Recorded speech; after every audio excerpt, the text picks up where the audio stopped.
আজকে কিন্তু বাড়ি এসে রাতের বেলা সবাই মিলে একসাথে খেতে বসেছিলাম। ভাই, মা, আমি। ছেলেকে আগে খাইয়ে দিয়েছিলাম। ভাই কিন্তু বলল, দিদি ভাতটা আমাকে মেখে দিবি? তুই মেখে দিলে আমার বেশ ভালো লাগে, সেই ছোটবেলার মতো। ভাইকে কিন্তু সেই ছোটবেলার মতন আবারও মেখে দিলাম, কারণ ভাইকে ছোটবেলায় আমি মেখে না দিলে ভাই কিন্তু একদম খেতে চাইতো না, আর আমি মেখে দিলে কিন্তু দুটো ভাত বেশি খেত বোধহয়। যাই হোক, কারা কারা ছোট ভাইকে এইভাবে আদর করে খাওয়াতে অবশ্যই জানিও। সবকিছুর সাথে ইমোশন জড়িয়ে আছে।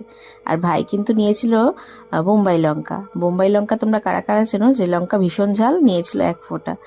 আর আমি এখানে নিয়েছিলাম রাতের খাবারে আমাদের সব সময় থাকে হালকা।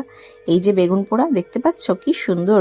পেঁয়াজ, কাঁচা পেঁয়াজ, লঙ্কা, তেল, নুন সমস্ত দিয়ে মাখা, ধনেপাতা, আলুর চোখা ছিল যেটা আলু মাখা, আর ছিল সেদ্ধ ডিম আর কাঁচা পেঁয়াজ। একদম দুর্দান্ত খাবার। এই খাবার খেলে না অমৃত লাগে, অমৃত। আর কিছু কি চাই বলো?